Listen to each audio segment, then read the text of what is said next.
Hola, bienvenidos, bienvenidas a un capítulo más de Pequeña Necesidad del podcast. Estoy muy contenta de estar haciendo este capítulo porque no solo el tema es un tema del que tenía ganas de hablar ya desde hace un rato y lo he tocado en otros, digamos, foros como el blog, ¿no? Quién sabe que escribo en depaesoltera.com, bueno, por ahí era de haber visto en mi Instagram o demás, pero me di a la tarea de hacerles unas preguntas. Quiero que sepan por qué elegí este tema, ¿no? Me di a la tarea de hacerles unas preguntas en Instagram para saber de qué querían que yo viniera a hablarles sola, ¿no? Y cuando empecé a ver los temas, más allá de que no me gustaran o de que no, más bien me fui dando cuenta que yo veía un tema y decía, ay, no, pues de este no sé tanto. Ay, no, pues de este como que prefiero no. Ay, no, de este. Entonces empecé a dudar muchísimo de los temas que me estaban poniendo, no tanto porque fueran malos, sino porque yo estaba sintiéndome incapaz de tocar ese tema yo sola. Entonces, cuando me enfrenté con todo esto, dije, otra vez estoy sufriendo, estoy padeciendo el síndrome del impostor. Y es algo que yo vivo muy constantemente y en todo lo que tiene que ver con mi área profesional. Alguna vez se los había contado que yo tiendo a dudar muchísimo de la capacidad y es un tema que o sea, no es como que seamos pocos, en realidad somos muchas las que llegamos a dudar de esto y vale la pena empezar diciendo que el síndrome del impostor se presenta mayormente en mujeres. Entonces vamos a llamarle el síndrome de la impostora esta vez, ¿no? Entonces, eso les quiero hablar hoy, así que prepárense porque se vienen unos minutos interesantes.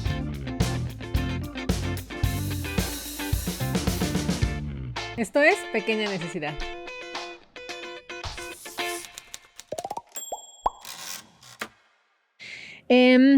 Voy a empezar diciéndoles que el síndrome de la impostora o del impostor, como inicialmente se le conoce, existe, es real. O sea, hay muchas veces que la gente dice, güey, eso ni al caso, es una exageración. No es, existe. Y estaba viendo que 2 de cada 3 mujeres lo padecemos. Entonces, sí es algo que normalmente tendemos a ignorar o creemos que es muy normal, pero cuando te pones a analizarlo, cómo impacta en tu vida, es muy importante como prestarle atención, ¿no? También creo que es importante mencionar que aunque sea un fenómeno psicológico, o sea, ha sido, digamos que, pues sí, definido así como un fenómeno psicológico, no está tipificado ni clasificado dentro de ningún trastorno psicológico per se, ¿no? Simplemente es una reacción, pues sí, mental. Es como cuando dices, güey, tu mente te está engañando. Hagan de cuenta que eso es el síndrome del impostor, el síndrome de la impostora, ¿no? Entonces quiero contarles un poquito, para quienes no ubican de qué se trata, les cuento que este síndrome te das cuenta que lo sufres o te das cuenta que alguien lo sufre porque digamos que te hace sentir insegura, te hace sentir duda de tu capacidad, te hace sentir que tus éxitos no fueron merecidos, que tus éxitos no son tan grandes o que lo que tienes, ese es el más común, que lo que tienes ha sido meramente suerte, que no es un esfuerzo, no ha representado trabajo, no ha representado nada. Y creo que uno de los síntomas que al menos a mí me hizo darme cuenta el día que lo dije en voz alta que estaba padeciendo esto más de lo que yo pensaba, fue cuando me pregunté, o sea, este síndrome te lleva a sentir que eres un fraude, básicamente, ¿no?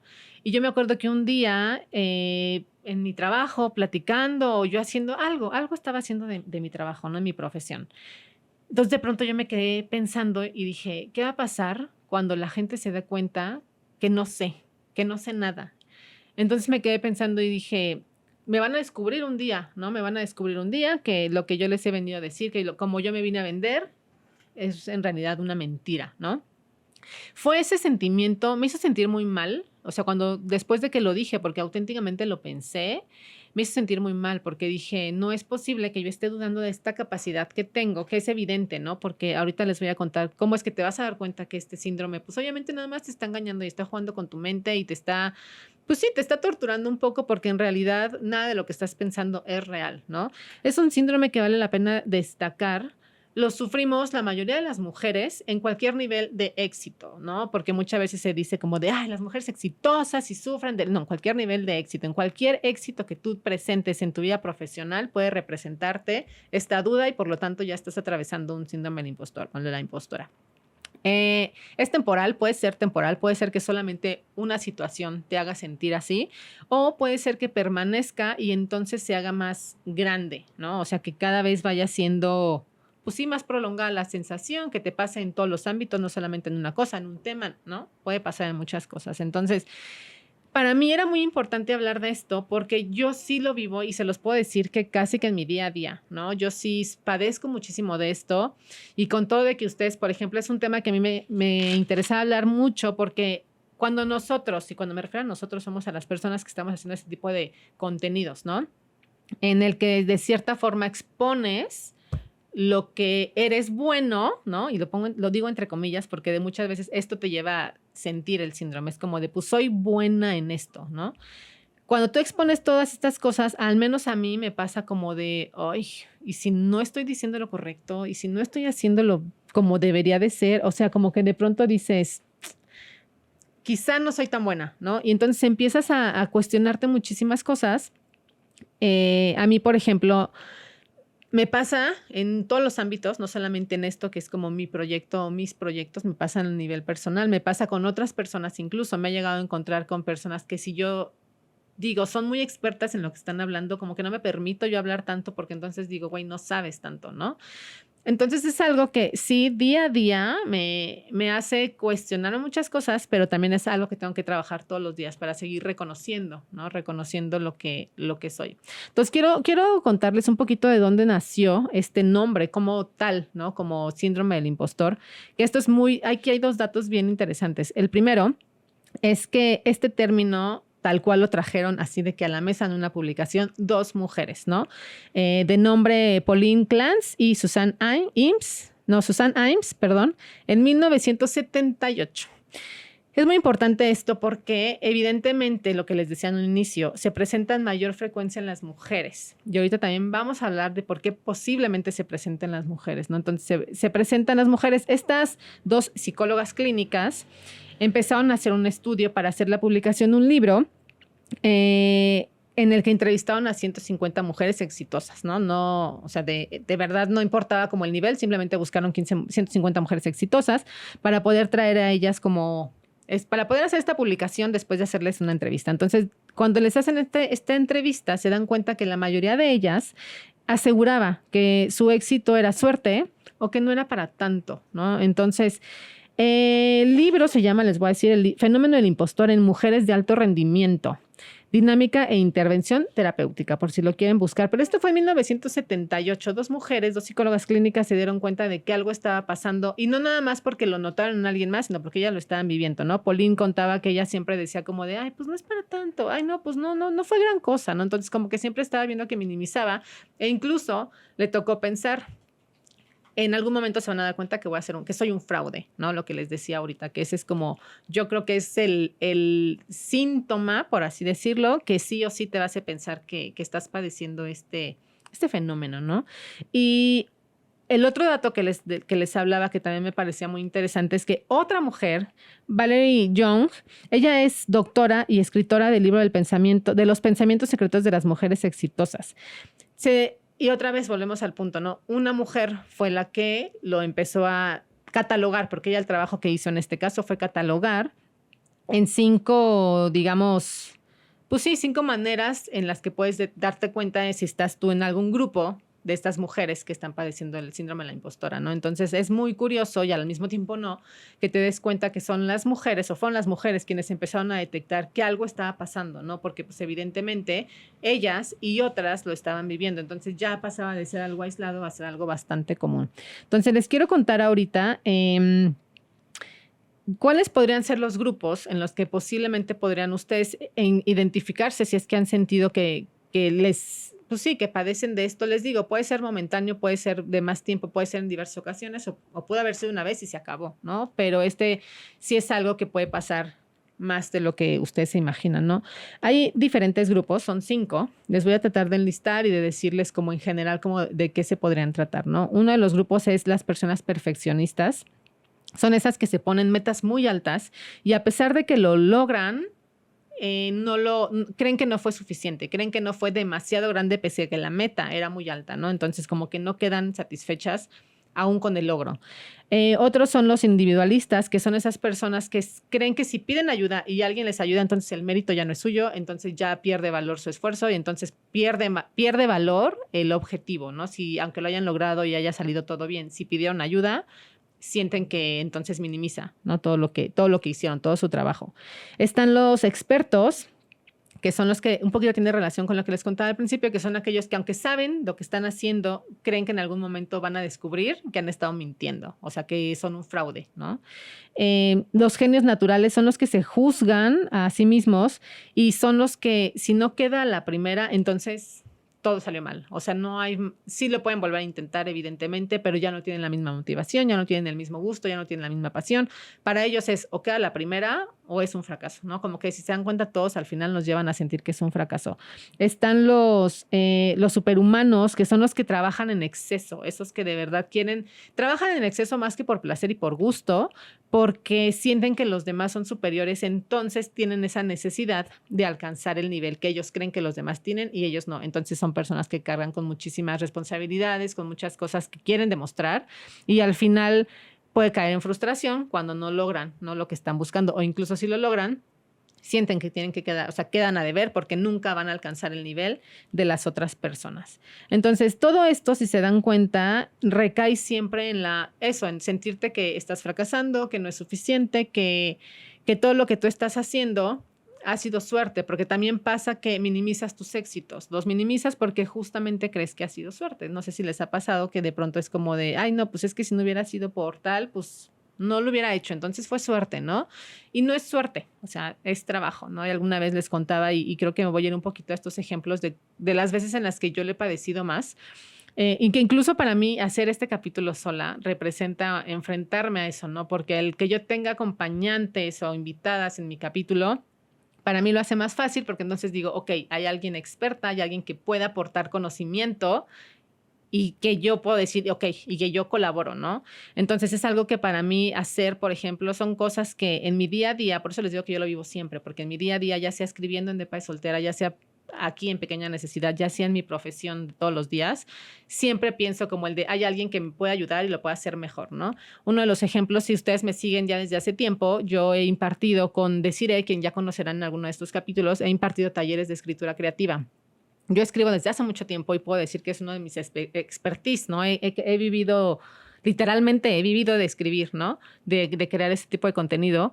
Y cuando me pedían que les enseñara yo a escribir, siempre decía, es que yo no puedo, o sea, yo no lo puedo hacer sola, ¿de qué les voy a enseñar? ¿Cómo? ¿No? Entonces me acerqué a Desiree, quien es muy buena y además es maestra, entonces dije, ok, ella me va a ayudar, ¿no? Entonces le dije, ¿cómo ves si hacemos esto juntas? Y yo en serio, de verdad, muy en serio le decía, es que sola no lo podría hacer, ¿no? Y no porque no tuviera la capacidad, vamos otra vez a lo mismo, sino porque yo no me sentía suficiente para ponerme frente a un grupo de X número y hablar, ¿no? Era como de que necesito que alguien me acompañe. Entonces, ese ha sido uno de los, y alguna vez en alguna publicación de Instagram se los compartía, ¿no? Que precisamente yo sufría de eso y que para mí hacer talleres de escritura creativa era muy importante porque no nada más estaba ahí desbordando parte de mi pasión, sino porque me estaba otra vez enfrentando a esto que por miedo no quiero hacer, ¿no? Porque muchas veces el síndrome del impostor o de la impostora te limita porque te hace sentir miedo. Obviamente tiene que ver con toda esta inseguridad que vale la pena mencionar ahora, que no tiene nada que ver con autoestima. Es totalmente diferente. No,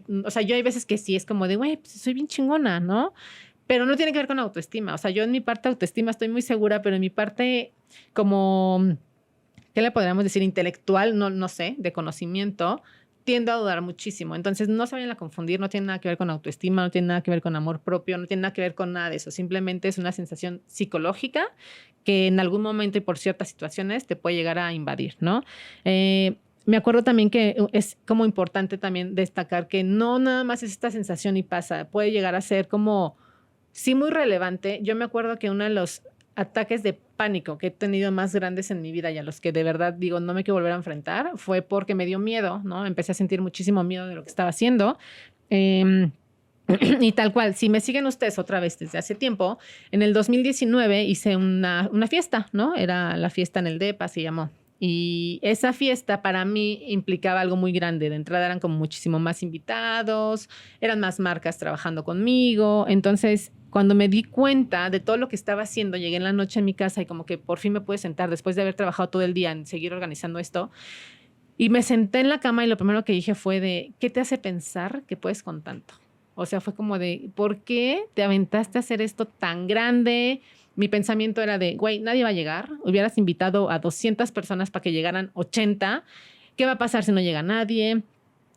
O sea, yo estaba en pánico, de verdad en pánico. Me empecé a sentir súper mal, no podía respirar, no dejaba de temblar, no dejaba de llorar, no dejaba de nada. Entonces, en el capítulo 2, de hecho, les conté con Claudia que ella fue a quien yo le llamé cuando me empecé a sentir mal, ¿no? Y le dije, estoy teniendo un ataque de pánico, ¿no? Entonces le conté que justamente era eso, me estaba asustando lo que yo estaba haciendo, porque me empecé a preguntar si no era demasiado grande para que yo lo hiciera, ¿no? Y si iba a funcionar, si no iba a funcionar. Y ya, después de que, bueno, pasamos minutos trabajando en cómo quitarme el ataque de pánico, en las respiraciones, ya sabes, escuchar todo esto. Me acuerdo mucho que algo de lo que me dijo Claudia, y ha sido como un poquito de con lo que yo, digamos, que navego esta parte del síndrome, es de, no te asusta que no puedas, más bien todo lo contrario, te asusta de lo que eres capaz de hacer. Entonces, sí, la verdad es que yo desde ese momento me puse a ver todo lo que yo estaba logrando y dije, exacto, es muy grande y sí me asusta porque cada vez es más grande y obviamente, pues sí, tiene todo el sentido que algo que está creciendo te causa este miedo, ¿no? Pero el problema es que entonces te vas a pensar que no puedes con ello en lugar de decir, güey, puedo hacer algo más grande, ¿no? Entonces, después de esta conversación, yo me tranquilicé, ya dije, ok, vamos a hacerlo, porque yo estaba entre que mejor no lo hubiera hecho, entre mejor no, total que ya. Todo salió perfecto, yo muy feliz, pero eso, por ejemplo, es ya un nivel en el que dices tú, sí tiene que ver y te afecta en tu día a día, ¿no? Sí, sí es algo que interrumpe muchísimo y que además te cuarta tus emociones positivas. Eso está es como la parte triste si lo quieren ver, porque por más que tú quieras disfrutar de los éxitos, el síndrome del impostor siempre te va a decir, güey, relájate, no es para tanto, ¿no? Entonces tú vas por la vida como ni siquiera reconociéndolos. Porque dices, ¿para qué los presumo si no son para tanto, no?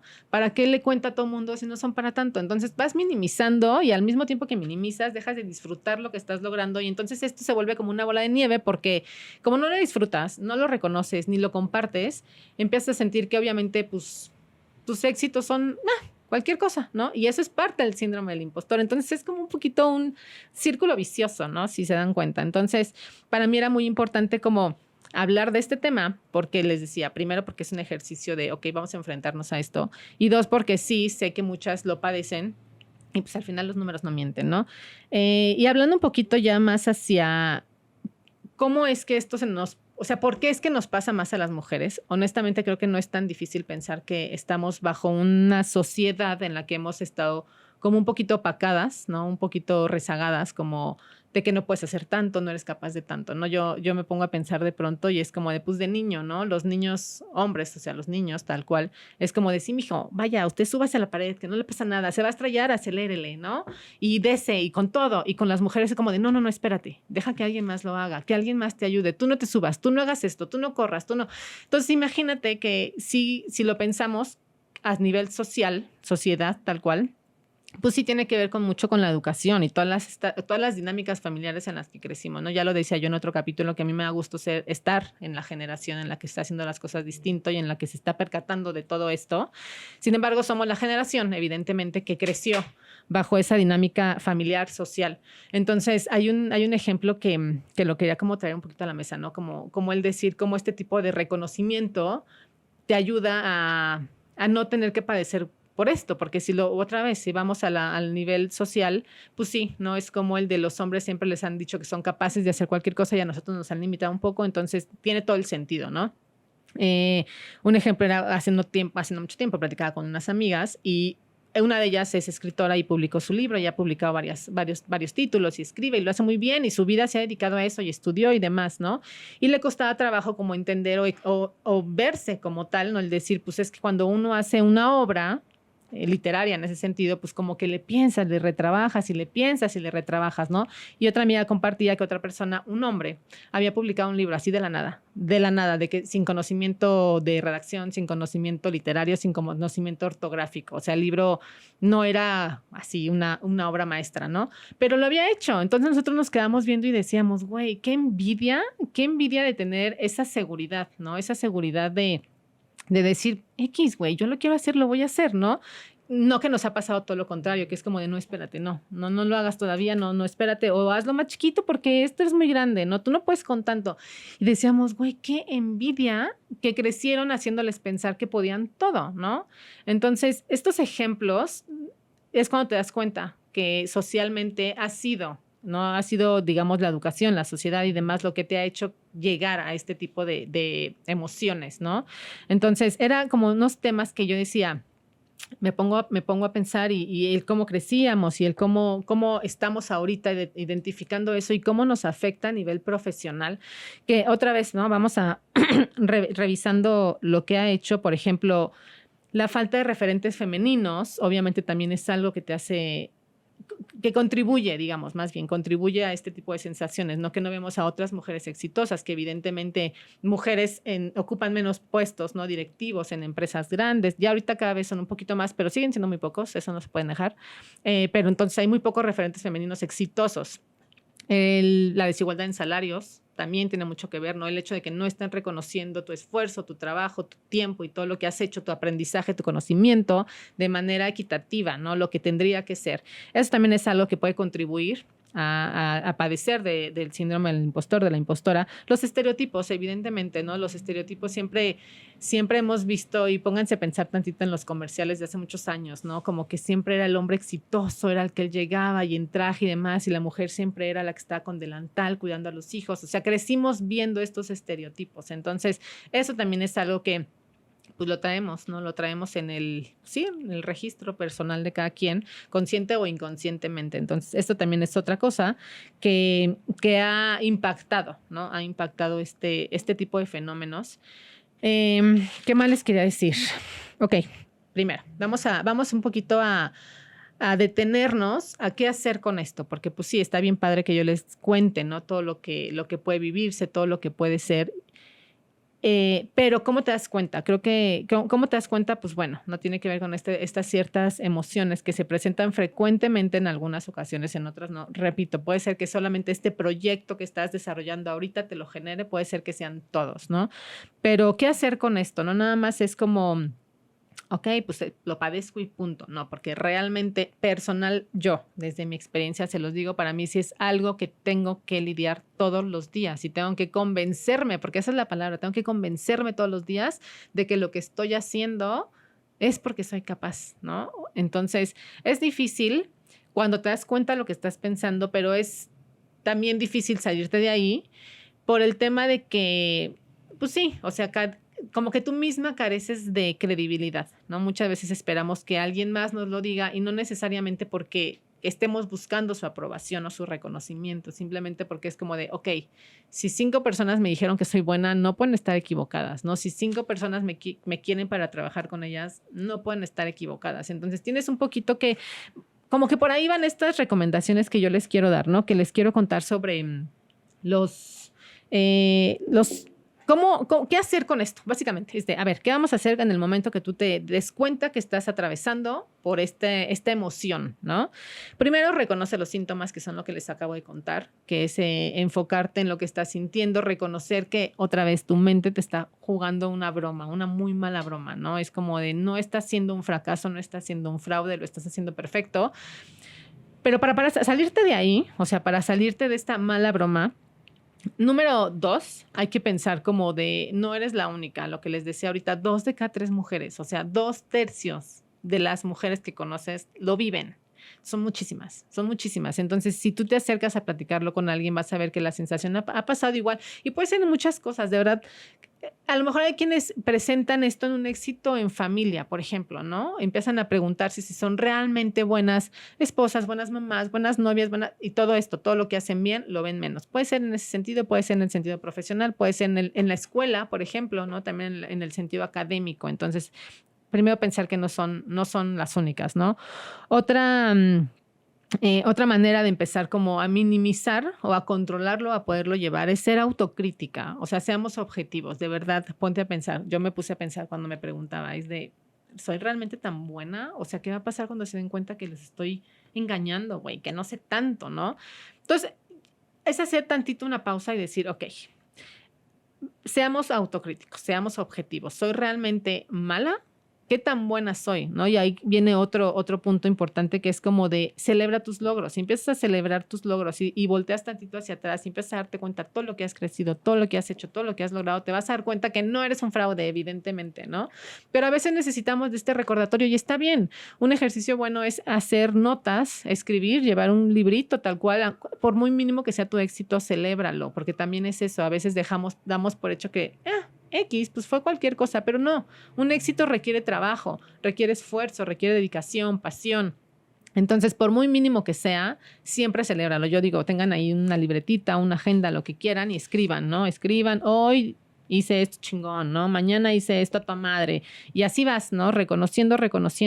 Y eso te va a ayudar a hacer autocrítica cuando lo necesites. En el momento que tú digas, güey, estoy siendo un fraude, regresas a tu libretita, empiezas a ver tus anotaciones y dices, no mames, claro que no soy un fraude, ¿no?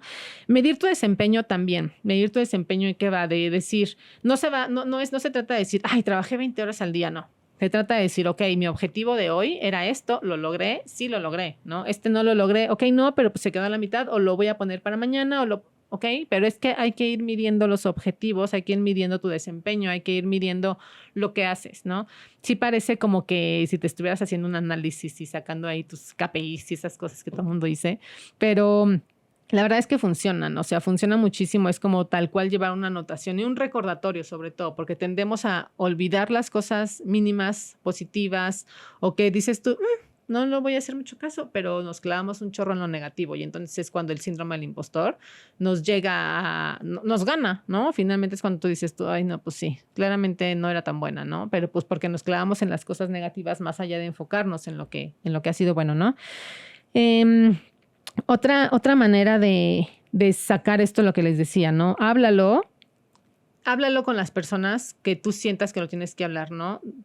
Si tú quieres y de pronto necesitas que con tu jefe y decir, sabes que no me estoy sintiendo bien con esto, quiero que me digas, ¿no? Dame por favor una retroalimentación, porque lo que les decía ahorita, muchas veces tú al estar tan envuelta en eso no te das cuenta de que si estás siendo muy crítica, de que si estás haciendo algo que está bien, pero no lo estás reconociendo. Entonces, ve con alguien más y pregúntale, oye, ¿tú cómo ves? ¿Cómo ves esto? ¿Cómo me has visto en los últimos 6 meses? ¿Tú qué opinas de esto que estoy creando, no? Se vale y volvemos a lo mismo. No es buscar una aprobación, no es eso. Simplemente es como decir, ok, está todo bien, me lo estoy alucinando, me estoy imaginando, nada de esto es cierto, ¿no?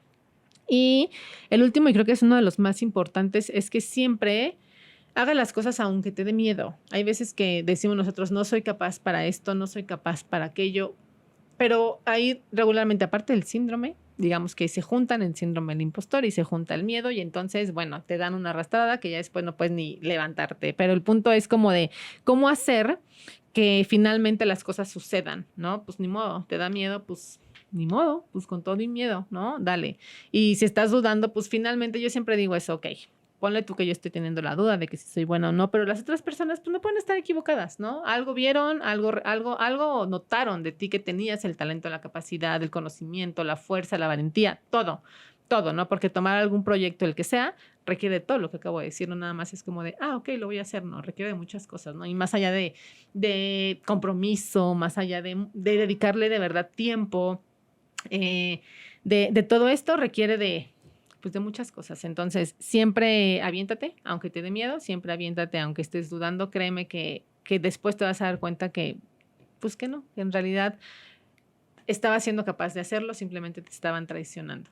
Entonces, lo importante aquí es que entendamos que, otra vez, ¿no? Es un fenómeno que ataca, pues sí, mentalmente, porque pues es psicológico al final. Vas a sentir en las emociones, vas a sentir el miedo, te vas a sentir limitada, vas a sentirte incapaz, pero volvemos a lo mismo, ¿no? Es algo que pasamos más de lo que creen y que finalmente, pues, es parte de una, digamos que unos antecedentes, por así decirlo, antecedentes sociales, antecedentes de educación, antecedentes de muchas cosas que nos provocan esto. Entonces, pues, afortunadamente, quiero pensar, ¿no? Que las generaciones de ahorita no están creciendo con eso porque están dando cuenta que son capaces de hacer un chorro de cosas independientemente de si eres niño, si eres niña, si eres mujer, si eres hombre, ¿no? Entonces, creo que eso poco a poco va a minimizarse, pero sí es importante rescatar que actualmente sucede muchísimo, sucede a todos los niveles, sucede a muchísimas personas y en cualquier situación. Entonces, yo nada más quiero empezar a, pues sí, cerrar este capítulo que me ha gustado mucho hablar del tema, además, diciéndoles que hay dos cosas bien importantes, ¿no? Y que también me encontré cuando estaba yo investigando como de este tema, es que el exceso, esto era muy importante antes de que nos vayamos, el exceso de seguridad no siempre es bueno. Y les voy a decir algo que pasa, que también volvemos a lo mismo, a toda esta parte social. Ustedes seguramente han escuchado del término mansplaining, ¿no? Que nació cuando un hombre enfrentó a una mujer, tal cual le dijo, es que tú no sabes del tema, porque no sé qué, deberías de leer tal libro. Y la mujer lo escuchó atentamente, ¿no? Y cuando terminó de hablar le dijo ella, ok, yo soy la autora de ese libro, ¿no? Entonces, el mansplaining se trata de el sentir esta parte de los hombres a las mujeres, esta superioridad en la que tú puedes decir que le puedes explicar a ella las cosas, sepa o no sepa, sea experta o no sea experta, ¿no? Eso, por ejemplo, también es algo que recae en estas emociones, ¿no? En estos sentimientos, el sentir que siempre hay alguien superior o te hacen creer que hay alguien superior. Entonces, a lo que quiera llegar con este punto es que el exceso de seguridad puede caer en la soberbia, ¿no? Que es como este ejemplo del mansplaining. Y también es importante saber que, uno, quiero cerrar, me gustaría cerrar con esto, ¿no? No necesitas ser soberbio para confirmar lo que sabes, como tampoco necesitas usar el exceso de humildad para minimizar tus éxitos. Entonces, es muy importante que entendamos que muchas veces queremos ser humildes y decir, ay, no voy a presumir, no voy a decir esto, no voy a decirle a nadie que ahora gano más, no voy a decirle a nadie que ahora me ascendieron, no voy a decirle a nadie que ahora tengo un nuevo proyecto. No lo voy a decir. Pero ¿es exceso de humildad o de verdad estás minimizando tus éxitos? Entonces, pregúnteselos la próxima vez y ojalá ustedes hayan podido encontrar en este capítulo alguna, no sé, alguna salida, ¿no? a estas emociones, alguna luz por ahí que les diga, güey, pues no está tan loco, es real, sí pasa todos los días y nos pasa muchas, entonces ojalá les pueda ayudar de algo, ojalá puedan sentirse identificadas y pues cuéntenme, ya saben que a mí me encanta leerlas, que procuro estarles contestando todas sus pues sí, todo lo que me quieran compartir ahí se los voy a estar chismeando yo también. Entonces, pues estoy muy contenta de haber venido a hablar con ustedes porque, una vez más, esto para mí era importante por lo que ya hablamos en estos 30 minutos anteriores. Entonces, gracias por haberme acompañado, gracias por estar aquí y ojalá me puedan dejar sus comentarios si les ha pasado, si no les ha pasado, si, no sé, algo. Cuéntenme alguna de sus experiencias y pues muchísimas gracias por escucharme. Yo soy Fabiola Muñiz y nos escuchamos en el próximo capítulo de Pequeña Necesidad.